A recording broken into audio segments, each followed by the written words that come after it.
আসসালামু আলাইকুম। আশা করি আপনারা সবাই ভালো আছেন। আমিও ভালো আছি। তা আজকের এই ভিডিওটা ৩,০০,০০০ টাকা বাজেটে কোন বাইকটা নেওয়া যায় সেই সম্পর্কে। তো ৩,০০,০০০ টাকা বাজেট যদি আপনার থাকে, এর মধ্যে ২.৫ থেকে ৩ লাখের মধ্যে বাইকের চয়েস এখন আপনার কাছে ভালো বাইকের চয়েস আছে ৫টা, যেগুলো মোটামুটি বাংলাদেশে মানে রেগুলার চলতেছে। তো এর মধ্যে সবচেয়ে কম যেটার দাম হিরো থ্রিলার 4বি, যেটা সেটা খুব সম্ভবত 2,54,900 টাকা দাম। আপডেট করছে কিনা আমি জানি না, দাম বাড়াইছে কিনা। রিসেন্টলি তো বাইকের ট্যাক্স বাড়ানোর পরে কিছু কিছু কোম্পানি বাইকের দাম বাড়াই দিছে। তো হিরোটা এখনও বাড়ছে কিনা আমি জানি না। তো আমি আগের দামটাই বললাম যে এই বাইকটা আপনার মোটামুটি একটা ওভারঅল একটা ভালো ডিল বলা যায়। যদিও হিরো অনেকে নিতে চান না, এই বাইকটার একটা ডাউন সাইড হলো আপনার ওই যে ফ্যামিলি নিয়ে যদি আপনি রাইড করেন তাইলে এটা একটা প্রবলেমই বলা যায়। ওই 2024-এর মডেলে হিরো এটা চেঞ্জ করে নিয়ে আসছিল সিঙ্গেল সিট, বাট বাংলাদেশে ওই মডেলটা অ্যাভেলেবেল না। সিঙ্গেল সিট আর ডুয়াল চ্যানেলের যে এবিএসের যে মডেলটা, সেটা বাংলাদেশে আনে নাই। বাংলাদেশে সিঙ্গেল চ্যানেল এবিএস দেওয়া, ইউএসডি ফর্ক দেওয়া যেই মডেলটা আছে, সেটার পিলিয়ন সিটটা আমার একদমই মানে ভালো লাগে না। পিলিয়ন সিটটা একটু বেশি উঁচা লাগছে, প্লাস এটা মানে অতটা কমফোর্টেবল না। আপনি মানে ফ্যামিলি নিয়ে রাইড করার জন্য এটা আদর্শ না আর কি। তবে বাইকটার এমনিতে যদি পারফরমেন্সের কথা বলি, বাইকটা পুরোপুরি মানে পারফরমেন্সের দিকে ফোকাস করা। এটার 0-60, 0-100 অনেক ভালো। অলমোস্ট বলা যায় হর্নেট 2.0 মতোই, বা ইভেন হয়তো হর্নেট 2.0 থেকে বেশিও হইতে পারে। আমি ওটা নিয়ে পুরোপুরি শিওর না, ওটা আমার একটা মানে ড্র্যাগ রেস দিলে বোঝা যেত। তবে ইন্ডিয়াতে আমি যে কয়টা ভিডিও দেখছি ওটার 0-60 ভালো, অনেক ভালো। তো পারফরমেন্স ফোকাস করা একটা বাইক, ওই দিক দিয়ে একটা ভালো অপশন এটা হইতে পারে। তবে হিরো তো অনেকেই আসলে নিতে চান না, তবে আমি বলি এটা একটা ভালো অপশন। আপনাদের এরকম বাজেট থাকলে এই বাইকটা আপনারা নিতে পারেন। তারপরে আপনার যে বাইকটা আসে সেটা হলো পালসার N160। N160টা বাংলাদেশের বাজারে কিছুদিন আগেও এটার দাম ছিল 2,65,000 টাকা। তো এটা খুব সম্ভবত এখন 2,80,000 টাকা করে ফেলছে বাইকের ট্যাক্স বাড়ার পরে, যেটা আমি কোনোভাবেই আসলে সাপোর্ট করতে পারি না। 2,80,000 টাকা দাম আসলে বেশি হয়ে গেছে। তো এই আগে যেরকম বলতাম যে না, জিক্সার যেটা এফআইবিএসটা কিট ছাড়াটা আর কি, নেকেটটা, যেটা 2,80,000 টাকা, সেটা আমি সাজেস্ট করতাম না কাউকে। কারণ ভাই যত যাই হোক, হ্যাঁ জিক্সার ভালো বাইক, আমার নিজেরও পছন্দের বাইক, বাট 2,80,000 টাকা দিয়ে নেওয়াতে আমি ওটারে আসলে অর্থিত মনে করি না। N160টার অবস্থা এখন আসলে এরকম হয়ে গেছে যে 2,65,000 যেটা ছিল ওটা আসলে একটা পারফেক্ট একটা প্রাইজিং ওটা ছিল। এটার থেকে বাড়ায় 2,80,000 করাটা এটা আসলে সাপোর্ট করার মতো না। তো বাইকটা যেটা অফার করতেছে, তারপরেও যদি কারো পছন্দ থাকে এই বাইকটা, যে না দাম বাড়ার পরেও স্টিল আমি এই বাইকটা নিতে চাই, ভাই বাইকটা আমার পছন্দ। আমি N160 একটা রিভিউ আমার চ্যানেলে করছিলাম। বাইকটা খুবই ভালো আর আমার খুব পছন্দেরও বাইক। তো ওই বাইকটার দিকেও আপনারা যাইতে পারেন। ওই বাইকটা আসলে একটু ওয়েট বেশি, ওটার কিছু সমস্যা হলো ওয়েটটা বেশি, টার্নিং রেডিয়াসটা বড়, ঠিক আছে। এইগুলো একটু ঝামেলা আর কি, যে সিটি রাইডে হয়তো জ্যাম ট্যামে পড়লে আপনাদের কিছুটা প্রবলেম ওটাতে হইতে পারে। এই ছাড়া ওভারঅল বাইকটা কিন্তু খুব ভালো। বাইকটা চালাও মজা, সব দিক দিয়ে ঠিক আছে, মাইলেজও ভালো দেয়। আর আরেকটা ইমপ্রেসিভ জিনিস হলো ওটার হেডলাইট, স্টক হেডলাইটটা ভাই অসাধারণ। আর এক্সজস্টটাও অসাধারণ, এক্সজস্টের সাউন্ড সেই।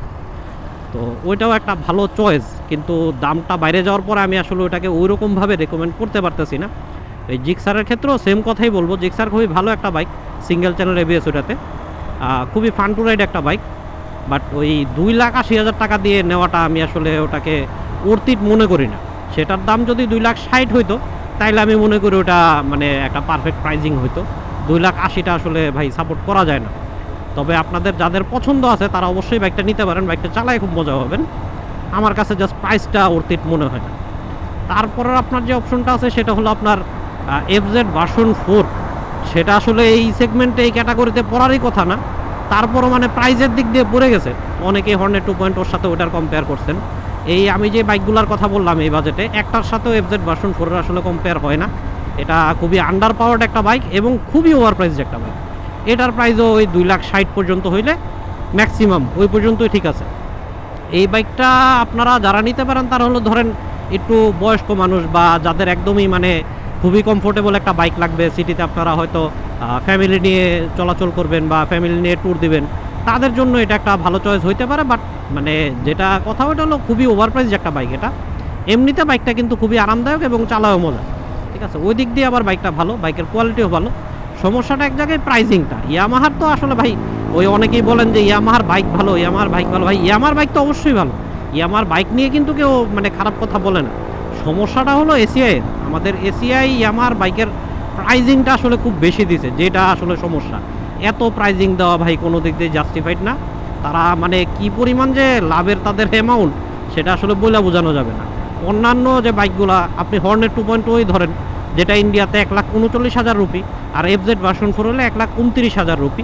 বাংলাদেশে হর্নেট 2.0 দাম হলো 2,89,000, আর এফজেড ভার্সন 4 যেটা ইন্ডিয়াতে 10,000 রুপি কম হওয়ার পরও বাংলাদেশে এটার দাম 10,000 টাকা বেশি, 2,99,000 টাকা।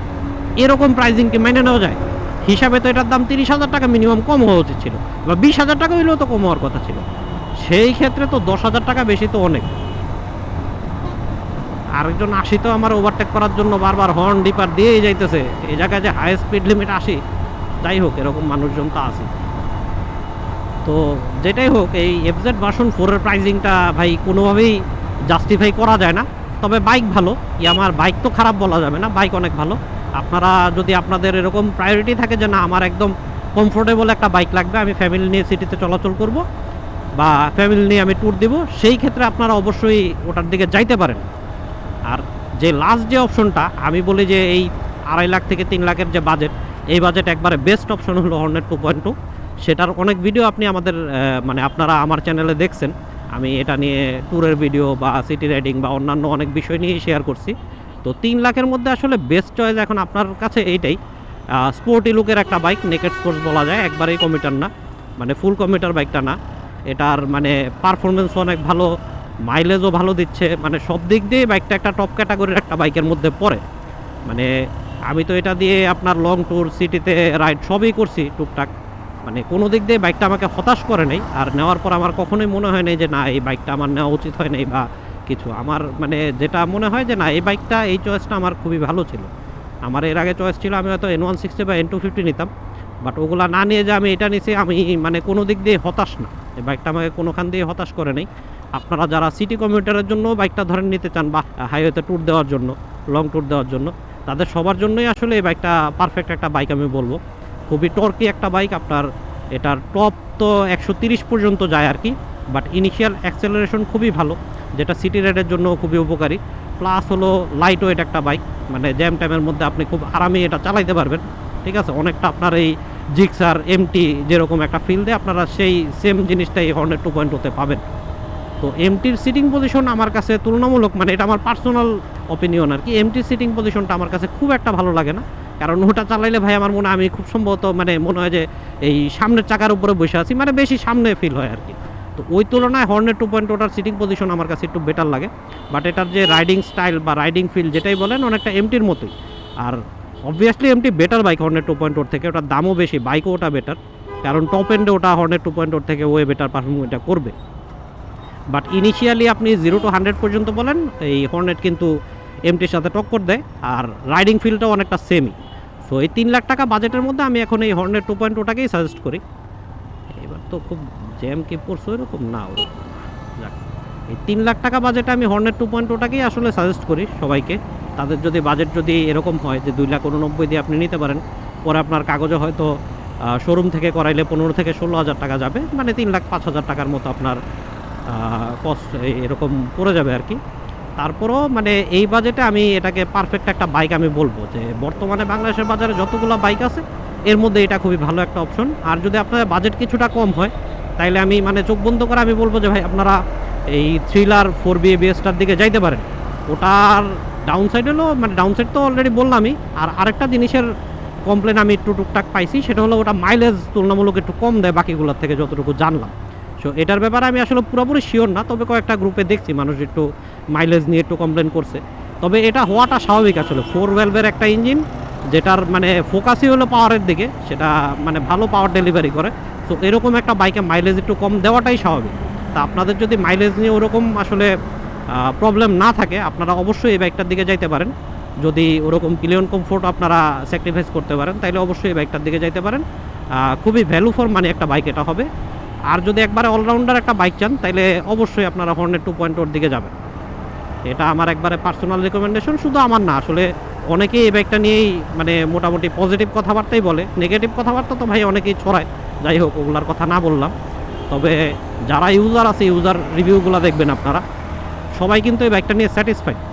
আর সেগমেন্ট সেরা বাইক এটা বলা যায়, যদিও ওটা ওই আসলে 160 সেগমেন্টে পড়ে না, এটা 180 সেগমেন্টের বাইক। বাংলাদেশে তো আর 180 সেগমেন্টের বাইক নাই আসলে। তো এই বাজেটের কথা চিন্তা করলে এটা আসলে এখন বেস্ট চয়েস আপনার জন্য। তা আপনারা যদি এই বাইকটা নিয়ে বা অন্যান্য যে এই বাইকগুলোর কথা বললাম এগুলো নিয়ে কোনো কোশ্চেন থাকে, আপনারা অবশ্যই ভিডিওর নিচে কমেন্ট করবেন, আমি ইনশাল্লাহ সবগুলো উত্তর দেওয়ার চেষ্টা করব। তো আজকের ভিডিওটা এখানেই শেষ করব। আপনারা সবাই ভালো থাকবেন, সুস্থ থাকবেন, আল্লাহ হাফিজ।